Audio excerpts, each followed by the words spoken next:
Hello and welcome to today's class. This is Ramakant Mahananda sir with a new chapter to discuss with you, A Tiger in the Zoo, taken from the NCERT textbook of class 10th. So let's begin the poem. First of all, I would like to recite the poem for you.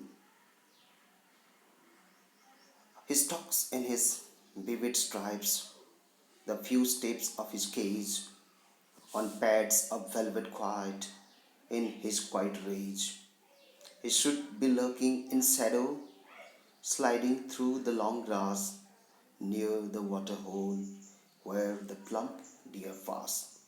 He should be snarling around houses at the jungle's edge, behind, bearing his white fangs, his claws, terrorizing the village. But he is locked in a concrete cell. His strength is behind the bars, stalking the length of his cage, ignoring visitors. He hears the lost voice at night, the patrolling cars, and stares with his brilliant eyes at the brilliant stars. Dear students, at first we would try to know about the poem. This particular poem has been written by a Welsh poet, very well renowned Leslie Norris. The poet Leslie Norris is a renowned and award winning poet from Wales. He was also a short story writer. Norris, by profession, was a lecturer, a teacher, and headmaster. But after a few years of doing this job, he left the teaching profession and dedicated his entire life to become a full time writer. He is always considered to be a great post war writer. Now, let us move into the poem and know about the theme of this. As far as the theme is concerned, in this particular poem, Leslie Norris has tried to depict the emotions of a tiger in two contrasting situations. The two contrasting situations have been beautifully presented by the poet in the poem.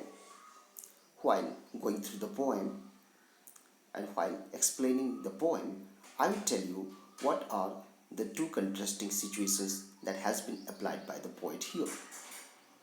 But for now, let us just know that this poem is about two contrasting situations of a tiger.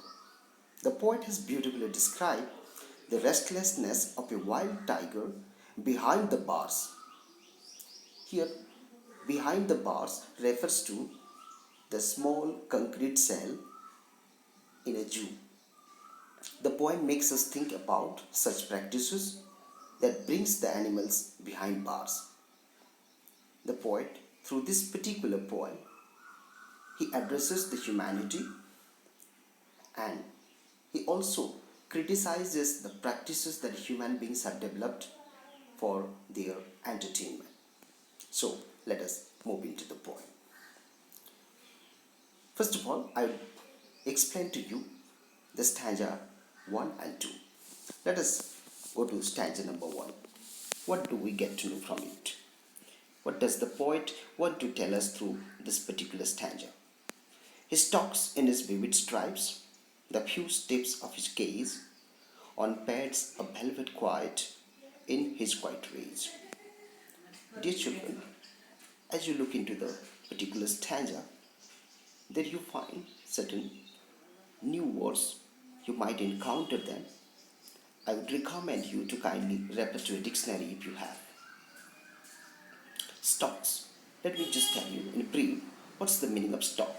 Stalk means walking slowly or walking very restlessly in a small cell. Stripes. I know you know the meaning of stripes.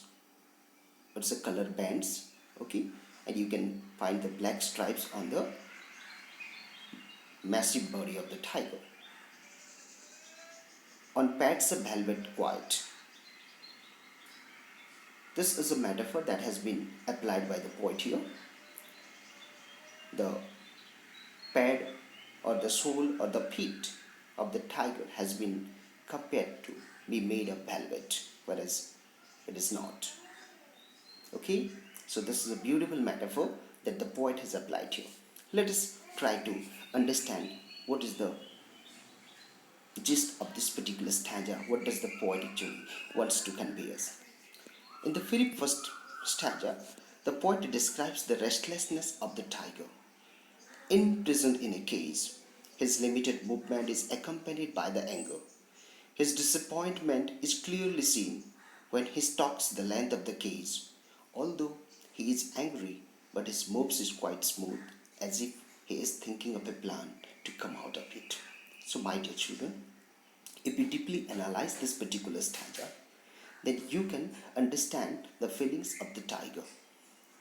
When we are in a trouble, when we get restless, then what we do, we usually walk short distances, again come back, again move, again come back, and again move. So this kind of restlessness can be seen in this particular poem, and the poet has beautifully written it. And why this particular tiger is getting restless and why he is disappointed, that is the reason. In the beginning, I had told you that the poet has tried to contrast the poem into different situations. So this is the first situation that has been put before you. So what is the first situation? The first situation is that there is a tiger which is inside a small cell in a zoo. It has been imprisoned. It has been confined to the four walls of a zoo. And that is the reason of his disappointment. That is the reason of his restlessness. And he is very angry.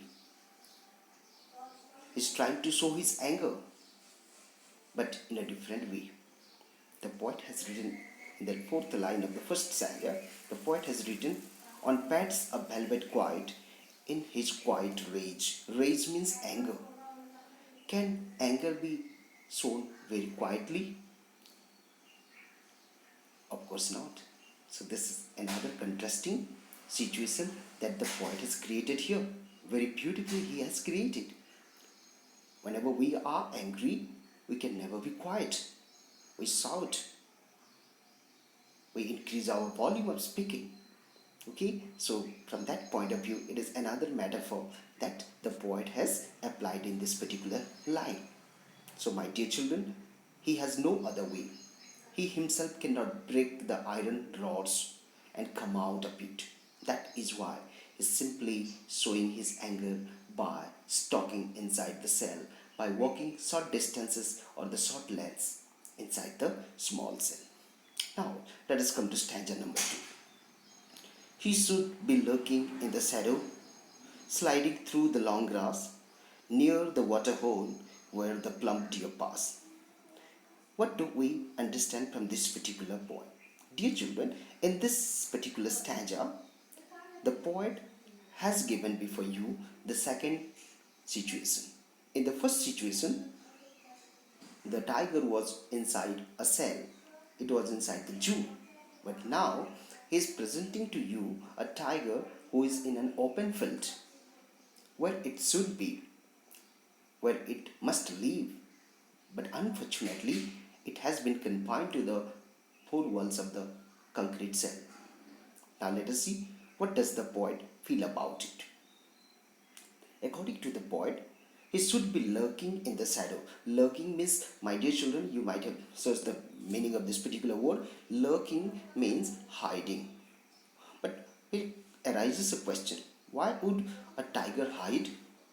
The tiger is the majestic beast in the jungle. It is not afraid of any other beast. It is not afraid of any other animal. Then why should it hide? The thing is that you get the answer. Near the water hole where the plump deer pass. Wow, this is really wonderful.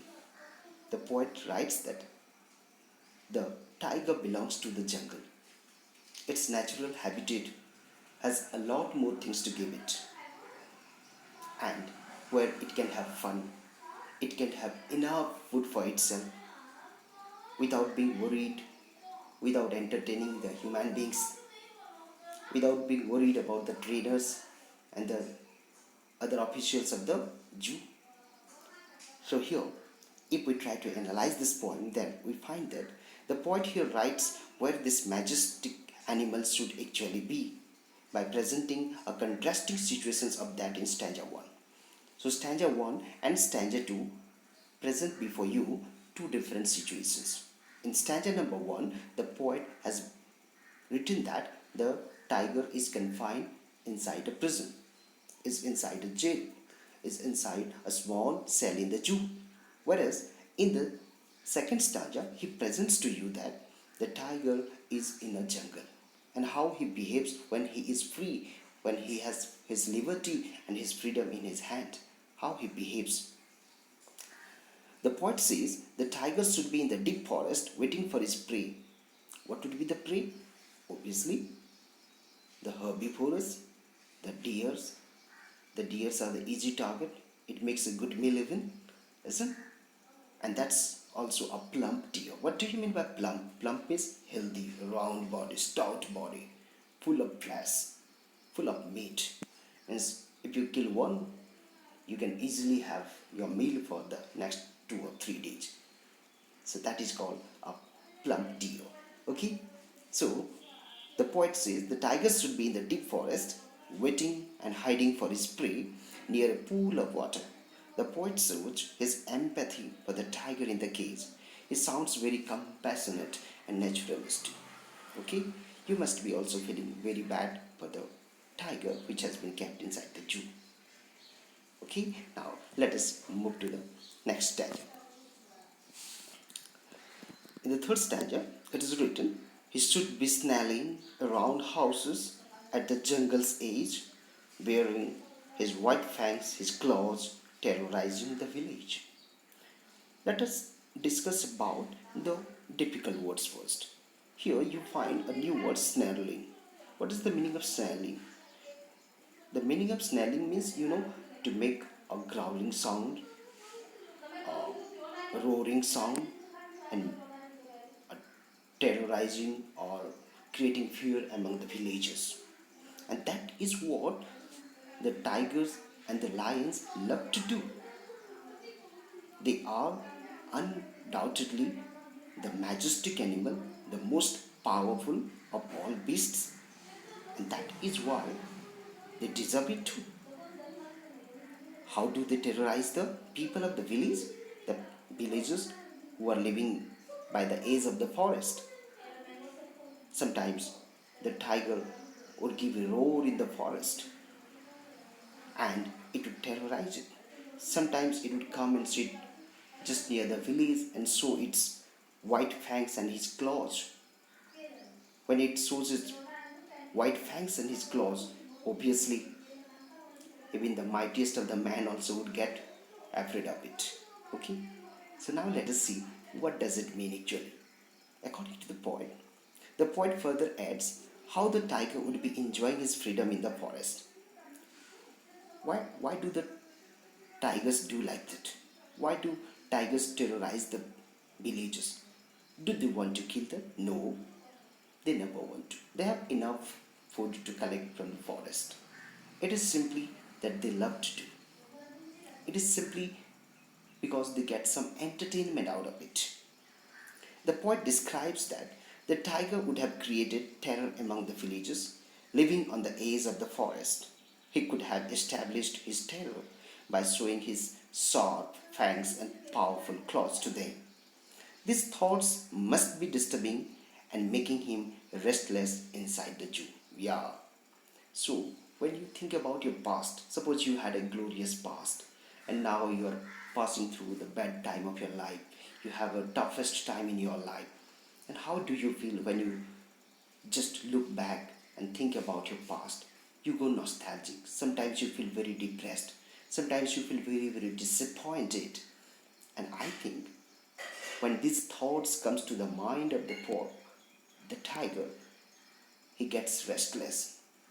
He gets disappointed. And that is why he stops the short length of the concrete cell. Now, let's move to stanza number 4. but he is locked in a concrete cell, his strength behind bars, stalking the length of his cage, ignoring visitors. Now let us see what the poet wants to tell you here. The poet wants to say that his strength behind the bars. What does the word strength means? Here, the word strength refers to the mighty beast, the tiger. The tiger is behind the bars. It is inside the prison. It is inside a small concrete cell. It has no freedom to move out. It cannot enjoy its freedom at all. It can't terrorize the people and have some entertainment. It can't even chase and catch a plump deer. That is why he seems to be disturbed, distressed, and to show his disapproval, to show his disappointment, he simply ignores the visitors who come to pay a visit to this majestic animal.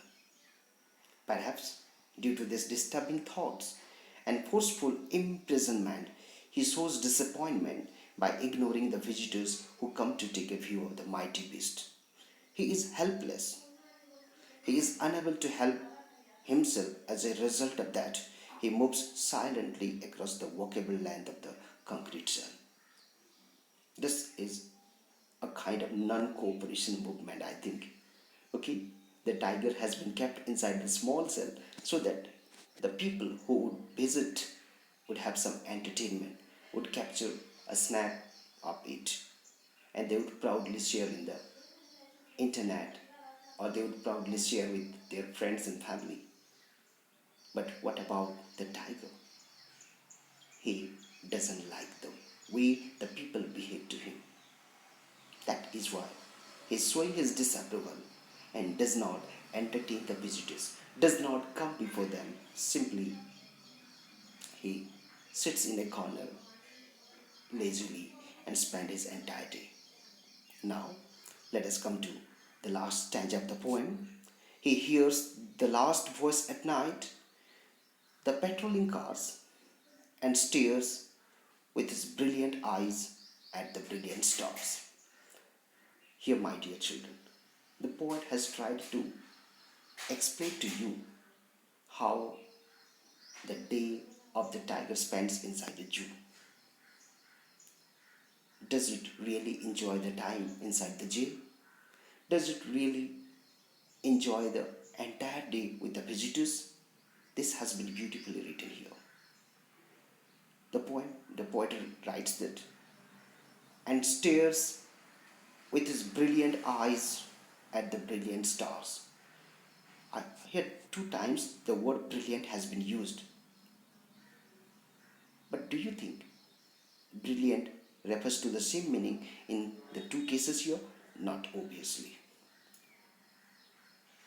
In the first case, if we try to analyze it, we'll find that, and stares with his brilliant eyes. His eyes cannot be brilliant, my child. It is full of sadness. It is full of disappointment. It is full of restlessness. So it cannot be brilliant. So it is another contrasting feature that is found in the particular poem. By using a particular word in two different situations, in two contrasting situations, the poet has tried to create a depth in the poem, has tried to give a strong feelings to the poem. At the brilliant stars. Brilliant stars here refers to the twinkling stars, the tiny twinkling stars in the sky. Now, the poet says, the poet describes how the mighty beast spent a day. His daytime is spent in stalking and ignoring the visitors. During the daytime, he does not entertain anyone. He simply stalks the length of the small cage, and sometimes he ignores the visitors even. As night arrives, his solidarity and displeasure can be clearly seen in him.